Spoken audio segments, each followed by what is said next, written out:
Hello बच्चों, कैसे हो आप सब। मैं आशा करती हूँ आप सब बहुत ही अच्छे और स्वस्थ होंगे। तो आज की कक्षा में हम शुरू करने वाले हमारा अध्याय नंबर 1। ठीक है, इसका नाम है भाषा और व्याकरण। ठीक है, मतलब लैंग्वेज एंड ग्रामर।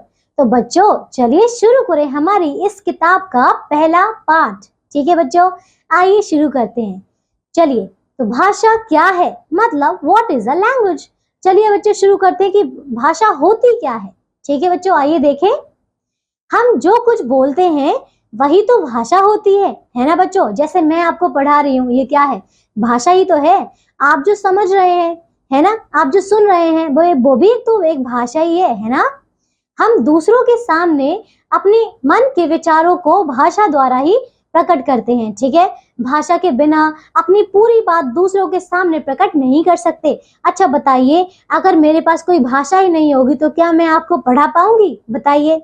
या फिर जब मैं कुछ बोलूंगी ही नहीं, मैं कोई भाषा ही नहीं प्रयोग करूंगी, तो क्या आप कुछ समझेंगे, नहीं समझेंगे, है ना बच्चों। तो भाषा के बिना कुछ भी नहीं हो सकता। ठीक है, भाषा एक ऐसा माध्यम है जिसके द्वारा हम अपने विचारों को दूसरों तक भाषा एक ऐसा माध्यम है जिसके द्वारा हम अपने विचारों को दूसरों तक आसानी से पहुंचाते हैं। ठीक है बच्चों, तो भाषा से ये बहुत ही ज्यादा आसान हो जाता है कि हम अपने विचारों को किसी दूसरे के विचारों को आसानी से समझ सकते हैं और बता सकते हैं। ठीक है बच्चों, चलिए आगे देखें अब भाषा का प्रयोग। ठीक है, चलिए, तो आजकल हम भाषा का कई तरह से प्रयोग करते हैं। उदाहरण देखिए, उदाहरण के लिए हम अपने विचारों को अधिकतर बोलकर या लिखकर प्रकट करते हैं, है ना बच्चों। आप लोग भी बोलकर और लिखकर करते होंगे। ठीक है बच्चों, हम टेलीफोन के माध्यम से बातें करते हैं, पत्र लिखकर अपनी बातें बताते हैं। अतः इस प्रकार हम भाषा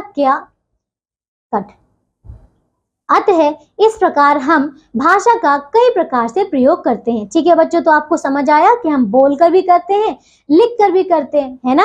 चलिए, अध्यापिका ने बच्चों को मौखिक रूप से बताया कि हिंदी हमारी राजभाषा है। तो बच्चों आपको समझ आया। देखिए ये चित्र में क्या हो रहा है, ये चित्र में एक अध्यापिका है जो बच्चों को कुछ बता रही हैं। तो बच्चों को वो बोलकर बता रही हैं कि हिंदी हमारी राजभाषा है। ठीक है, बच्चों ने अध्यापिका के शब्दों को सुना, समझा और अपनी कॉपी पर लिखा। बच्चों आप जानते हैं कि अध्यापिका ने बोलकर भाषा का प्रयोग किया और बच्चों ने भी भाषा के माध्यम से ही अध्यापिका के शब्दों को सुना, समझा और अपनी कॉपी में लिखा। तो बच्चों आपको समझ आया कि हम भाषा का प्रयोग कहाँ कहाँ और कैसे कैसे करते हैं। अध्यापिका ने बोला, बच्चों ने सुना, समझा और लिखा। ठीक है बच्चों, आइए अब आगे देखते हैं भाषा के वेद।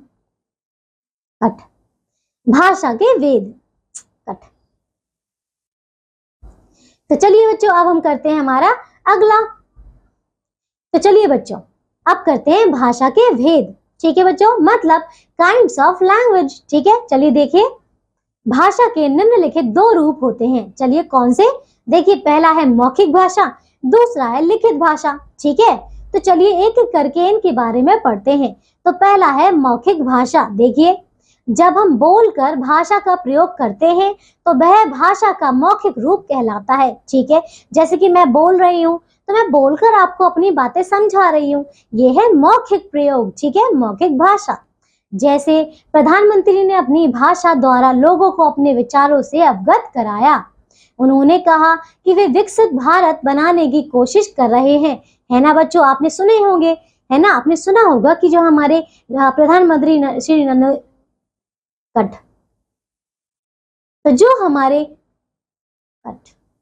तो बच्चों आपने सुना होगा कि हमारे प्रधानमंत्री क्या करते हैं, भाषण देते हैं और भाषण के द्वारा लोगों तक अपनी बातें समझाते हैं और कहते हैं कि हम एक विकसित भारत को बनाने की करना से।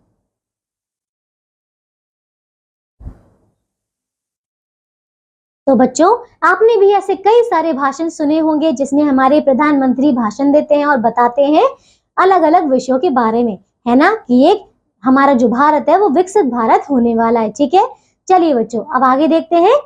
हम महात्मा गांधी के आदर्शों पर चल रहे हैं। फिर भी कुछ आतंकवादी तत्व हमारी जड़ों को खोखला करने की कोशिश कर रहे हैं, है ना बच्चों। परंतु हम इस कांटों भरे रास्ते पर डगमगाएंगे नहीं, ठीक है। हम आतंकवाद को जड़ से मिटाकर ही शांति से बैठेंगे। हम देश के कोने कोने में अमन और शांति का वातावरण बनाएंगे, ठीक है बच्चों। इस प्रकार प्रधानमंत्री जी ने भाषा द्वारा अपने विचारों को जनता तक पहुंचाया, ठीक है बच्चों। अतः हम परिभाषा के रूप में कह सकते हैं कि यह भाषा मौखिक भाषा है। तो बच्चों समझ आया कि जब हम अपने विचार बोलकर बताकर व्यक्त करते हैं तो उसी को ही हम मौखिक भाषा कहते हैं, ठीक है बच्चों। आइए अब इसका दूसरा भाग पढ़ते हैं, ठीक है। ये है लिखित भाषा, ठीक है। जब हम अपने मन के भावों को लिखकर दूसरों के सामने प्रकट करते हैं तो वह भाषा का लिखित रूप कहलाता है, ठीक है। जैसे कि हम पत्र या प्रार्थना पत्र आदि लिखकर अपने विचारों को दूसरों के सामने प्रकट करते हैं तो वह भाषा का लिखित रूप कहलाता है। तो बच्चों आपको समझ आया। देखिए आपने इससे पिछली कक्षाओं में कई सारे विषय इस बारे में पढ़ चुके हैं। आप निबंध लेखन पढ़ चुके हैं, आप पत्र लेखन पढ़ चुके हैं, आप बहुत सारी चीजें पढ़ चुके हैं, है ना बच्चों। तो उसमें आपने देखा होगा कि जब आप लिखते हैं तो वो जो लिखा हुआ है वही आपका लिखित रूप है भाषा का, ठीक है बच्चों। आइए आगे देखें। उदाहरण के लिए पुस्तक, समाचार पत्र आदि, ठीक है। लिखित भाषा के स्थायी कट, लिखित भाषा ही स्थायी भाषा का कट, लिखित भाषा ही स्थायी भाषा होती है, ठीक है बच्चों। अब आगे देखते हैं। आइए भारतीय संविधान के अनुच्छेद 343(1) में प्रावधान है कि देवनागरी लिपि में हिंदी संघ की राजभाषा होगी, ठीक है ठीक है बच्चों।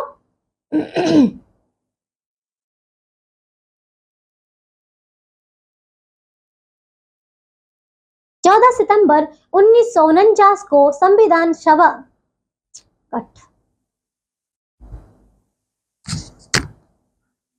14 सितंबर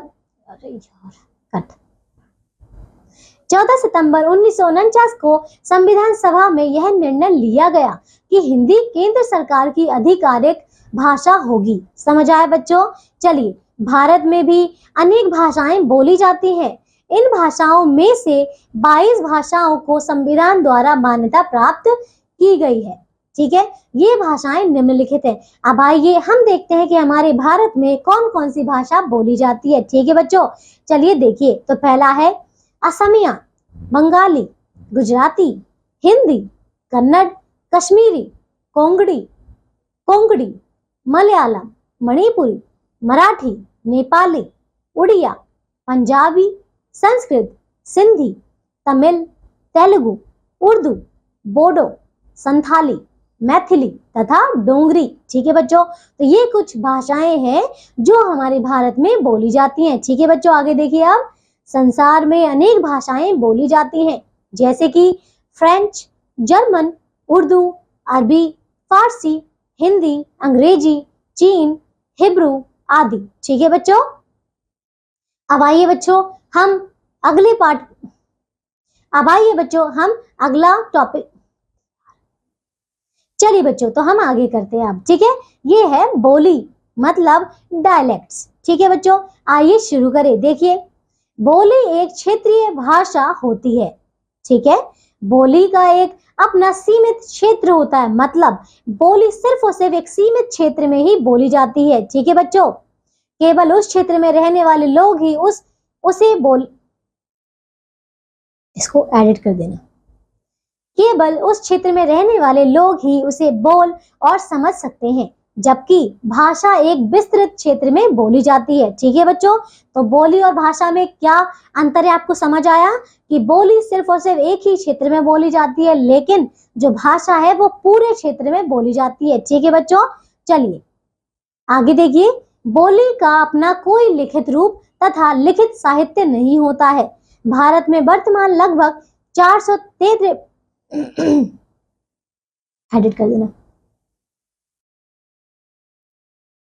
भारत में वर्तमान में लगभग 453 भाषाएं बोली जाती हैं, ठीक है। भाषा और बोली में अंतर लिखित रूप से कट भाषा और बोली में अंतर निम्नलिखित रूप से प्रकट किया जा सकता है। तो चलिए देखें अब कि भाषा और बोली में क्या क्या अंतर है। ठीक है बच्चों, आइए देखें। तो नीचे एक तालिका आपको दी गई है, इसमें भाषा और बोली में अंतर है, आइए इसे पढ़ें। तो देखिए भाषा के बारे में, भाषा एक क्षेत्र विस्तृत होता है। ठीक है, कट। पहला देखिए, भाषा का क्षेत्र विस्तृत होता है। ठीक है, दूसरा देखिए यहाँ पे बोली के लिए क्या है, पहला बोली भाषा का क्षेत्रीय रूप होता है और यह रूप भाषा की अपेक्षा सीमित होता है। ठीक है बच्चों, दूसरा देखिए इसमें भाषा में साहित्य रचना होती है, जबकि बोली में देखिए बोली केवल बोली ही जाती है। यदि किसी बोली में साहित्य रचना होती है तो वह बोली उपभाषा बन जाती है। ठीक है, जैसे अवधि और ब्रिज। ठीक है बच्चों, आइए तीसरा देखें। भाषा का प्रयोग सरकारी कामकाज में किया जाता है। ठीक है, आइए बोली के लिए देखें। तो बोली का प्रयोग सरकारी कामकाज में नहीं होता, बल्कि किसी क्षेत्र विशेष के बल्कि किसी, कट कर देना से, फिर से कर रही हूं तीसरा वाला। बोली का प्रयोग सरकारी कामकाज में नहीं होता, बल्कि किसी क्षेत्र विशेष के जन सामान्य के परस्पर व्यवहार या विचारों के आदान प्रदान में होता है। तो बच्चों आपको समझ आया कि जो हमारी भाषा है वो बहुत ही एक पूरे विस्तृत क्षेत्र में बोली जाती है, लेकिन जो बोली है वो सिर्फ और सिर्फ एक सीमित क्षेत्र में ही बोली जाती है, और भाषा का जो प्रयोग है वो सरकारी कामकाज में किया जाता है, लेकिन बोली का प्रयोग नहीं किया जाता। ठीक है बच्चों, आइए अब देखते हैं आगे। ठीक है, आइए तो अब है मानक भाषा, मतलब स्टैंडर्ड लैंग्वेज। ठीक है बच्चों, आइए देखें। बच्चों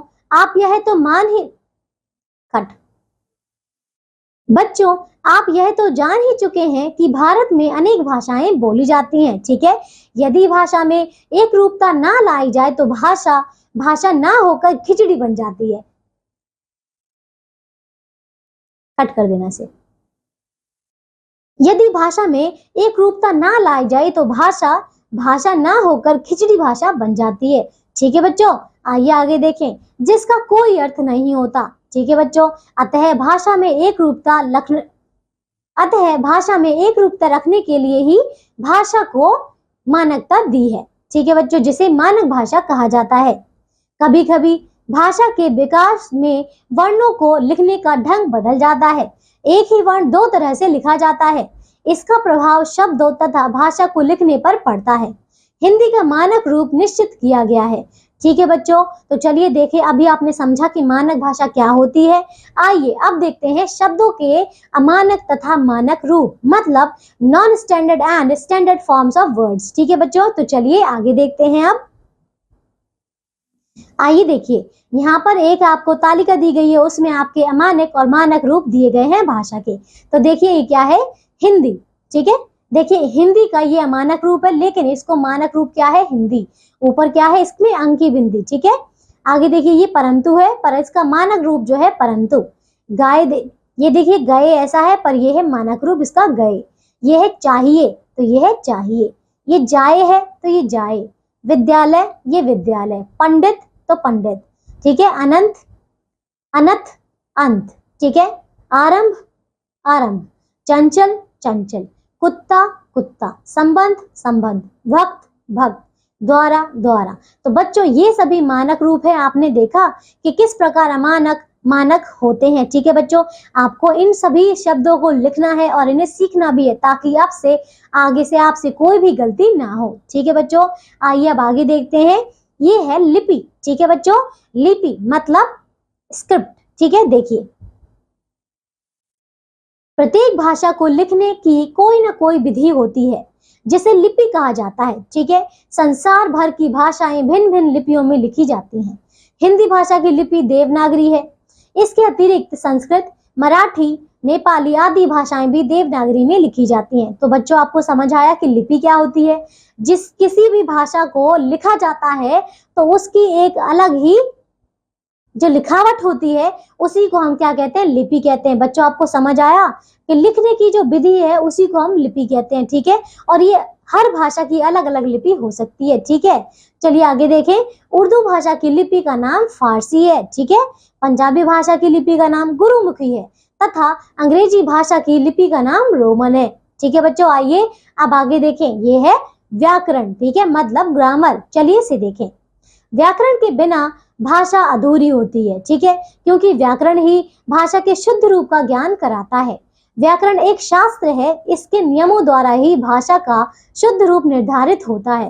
तो बच्चों आपको समझ आया कि व्याकरण के बिना भाषा अधूरी होती है, ठीक है, क्योंकि व्याकरण ही भाषा के शुद्ध रूप का ज्ञान कराता है। ठीक है बच्चों, व्याकरण एक शास्त्र है, इसके नियमों द्वारा ही भाषा का शुद्ध रूप निर्धारित होता है। तो बच्चों आपको समझ आया कि जो भी हम बोलते हैं, जो भी हम लिखते हैं, ये जो भाषा है, भाषा को अगर हमें शुद्ध बोलना है, सही बोलना है, तो हमें व्याकरण का प्रयोग करना पड़ेगा। ठीक है, इसीलिए व्याकरण हमारे लिए बहुत ही ज्यादा महत्वपूर्ण हो जाता है। ठीक है बच्चों, किसी भी भाषा के ज्ञान के लिए उसके व्याकरण का ज्ञान होना बहुत आवश्यक है। ठीक है, व्याकरण ही भाषा को सुंदर व शुद्ध रूप से अव्यवस्थित करता है। ठीक है बच्चों, आइए आगे देखें।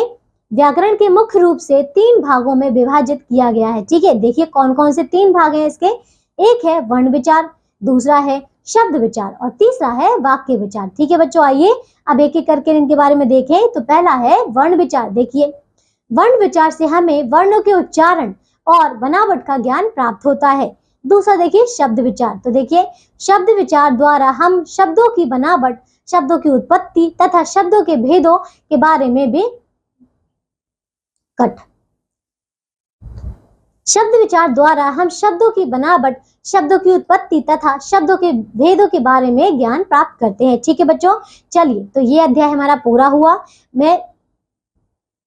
चलिए बच्चों, तो आइए दोहराते हैं जो भी हमने इस पाठ में पढ़ा है। ठीक है, देखिए, भाषा द्वारा हम अपने मन के भाव या विचारों को दूसरों के सामने प्रकट करते हैं। ठीक है बच्चों, दूसरा देखिए, भाषा का प्रयोग हम बोलकर या लिखकर करते हैं। ठीक है, तीसरा देखिए, भाषा के 2 रूप होते हैं, मौखिक और लिखित। ठीक है, भाषा को जिस विधि से लिखते हैं वह उसे लिपि कहते हैं। ठीक है, हिंदी भाषा की लिपि का नाम देवनागरी है। ठीक है बच्चों, व्याकरण भाषा को शुद्ध, सरल और प्रभावी बनाता है। ठीक है बच्चों, देखिए तो ये अध्याय हमारा पूरा होता है। मैं आशा करती हूँ आप सबने ये बहुत ही अच्छे से इस अध्याय की हर एक बात को ध्यान से सुना होगा और पढ़ा होगा। ठीक है बच्चों, लेकिन अभी जाना कहीं नहीं है, अभी करना है हमें इसके अभ्यास के प्रश्नोत्तर। ठीक है बच्चों, तो आइए करते हैं। ठीक है बच्चों, आइए। तो देखिए, पहला प्रश्न है इसमें मौखिक प्रश्न, मतलब ओरल क्वेश्चंस। ठीक है,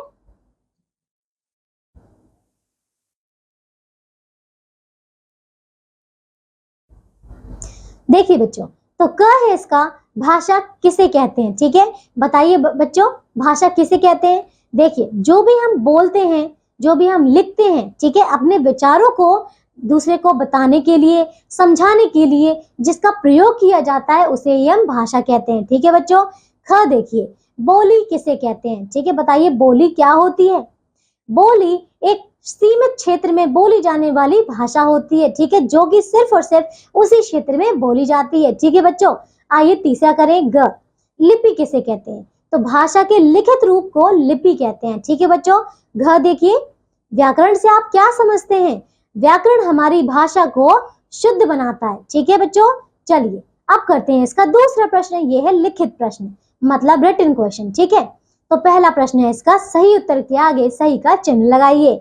आइए बच्चों करें। क्या है इसका, देखिए, भाषा का निर्माण कौन कर सकता है। तो बच्चों आपने इसका मुझे आंसर बताना है। कट। तो बच्चों आप सबको मुझे इसका उत्तर बताना है। ठीक है बच्चों, बताइए जल्दी जल्दी, भाषा का निर्माण कौन करता है। भाषा का निर्माण कौन कर सकता है, बताइए। पहला कोयल, दूसरा मनुष्य, तीसरा घोड़ा। तो ये करता है कौन, मनुष्य। ठीक है बच्चों, दूसरा उत्तर। आइए ख करें, भाषा को शुद्ध लिखना, पढ़ना तथा बोलना सिखाता है। बताइए कौन, शास्त्र, देवी या व्याकरण। तो अब ये है व्याकरण। ठीक है बच्चों, समझ आया। चलिए बच्चों आप करते हैं इसका दूसरा प्रश्न। तो ये है, सही विकल्प पर सही का और गलत विकल्प पर गलत का चिन्ह लगाइए। आइए बच्चों करते हैं। देखिए क क्या है इसका, गुजराती भाषा की लिपि देवनागरी है। बताइए क्या देवनागरी है, नहीं तो ये तो गलत है ना। चलिए इसको कर देते हैं गलत। ठीक है, ख देखिए, हरियाणवी बोली का नाम है। बताइए, ये बिल्कुल सही है। ठीक है, तो ये बोली ही है। ठीक है बच्चों, अब देखिए ग, बोली का क्षेत्र विस्तृत होता है, क्या ऐसा सही है? नहीं, ये बिल्कुल गलत है। ठीक है बच्चों, ये हो गया गलत। अब देखिए इसका घ, लिपि में साहित्य लिखा जाता है, बताइए लिपि में साहित्य लिखा जाता है? तो हाँ, ये बिल्कुल सही है ना। चलिए एक मिनट, इसे मैं सही कर देती हूँ। ठीक है बच्चों, तो यस, तो हाँ, एडिट कर देने से, तो हाँ बच्चों ये बिल्कुल सही है। ठीक है बच्चों, अब अड़ा देखिए, व्याकरण से हम केवल शुद्ध बोलना सीखते हैं। नहीं बच्चों, ये गलत है, हम इसको शुद्ध बोलना भी और शुद्ध लिखना भी सीखते हैं। ठीक है बच्चों, अब आइए इसका तीसरा प्रश्न करते हैं। नित्य रिक्त स्थानों की पूर्ति कीजिए। तो चलिए बच्चों एक एक करके करते हैं। कद, ठीक है, हमारे संविधान में डैश भाषाओं को मान्यता मिली है, कितनी? 22 भाषाओं को, 22 भाषाओं को। ठीक है बच्चों, ख देखिए, हिंदी भाषा की लिपि है, बताइए क्या है? देवनागरी। ठीक है, ग देखिए, उर्दू भाषा की लिपि डैश है, क्या है बताइए? फारसी। ठीक है बच्चों, घ देखिए, अंगिका एक डैश का नाम है, किसका नाम है बताइए? चलिए बच्चों, तो बताइए इसका उत्तर क्या होगा? अंगिका एक भाषा का नाम है। ठीक है बच्चों, अब रहा देखिए, संथाली एक डैश का नाम है, क्या है बताइए? संथाली एक भाषा का नाम है। ठीक है बच्चों, अब आइए आगे देखें। चौथा प्रश्न देखिए क्या है, ई से अंत होने वाले 4 भारतीय भाषाओं के नाम लिखिए। तो बताइए कौन कौन से हैं? देखिए एक तो हो गया हिंदी, है ना, आपको भाषा लिखनी है ना, तो एक हो गया हिंदी, एक नेपाली, एक कौन सा बताइए? संथाली, और एक और पंजाबी। ठीक है, आइए अब करते हैं पांचवा। निम्नलिखित भाषाओं की लिपियों के नाम लिखिए। तो पहला देखिए हिंदी, हिंदी की कौन सी लिपि है? देवनागरी, अंग्रेजी की रोमन, पंजाबी की गुरुमुखी, उर्दू की फारसी। ठीक है बच्चों, आइए अब करते हैं इसका छठा प्रश्न। ठीक है, मिलान कीजिए। तो देखिए स्तंभ अ को आपने स्तंभ ब से मिलाना है। ठीक है, ये है हिंदी, तो हिंदी की लिपि अभी हमने देखा था, ये होती है देवनागरी। ठीक है, अंग्रेजी की होती है रोमन। ठीक है, उर्दू की होती है फारसी, फारसी कहाँ है? ये रहा, अरबी फारसी। ठीक है, पंजाबी की क्या होगी? गुरुमुखी। ठीक है, संस्कृत की क्या होती है बताइए? देवनागरी। ठीक है, मराठी की क्या होती है? देवनागरी। ठीक है बच्चों, तो चलिए ये अध्याय हमारा पूरा होता है, लेकिन अंत में आपको एक क्रियात्मक कार्य दिया गया है, मतलब एक्टिविटी वर्क। तो ये बहुत ही ज्यादा मनोरंजक है, ये आपने अपने मित्रों के साथ, सहपाठियों के साथ मिलकर पूरा करना है। ठीक है बच्चों, चलिए तो ये अध्याय हमारा पूरा होता है। मैं आशा करती हूँ अब आपको भाषा व्याकरण का अच्छा ज्ञान हो गया होगा। ठीक है बच्चों, जितने भी इसमें प्रश्न छूट गए हैं, ये सारे प्रश्न कट कर देना, तो इसमें जितने भी प्रश्न हैं उन सभी का आपको अभ्यास करना है। ठीक है बच्चों, तो अब हम मिलेंगे एक नई कक्षा में ऐसे ही एक नए अध्याय के साथ। तब तक के लिए आप सब अपना ध्यान रखिए और स्वस्थ रहिए। बाय।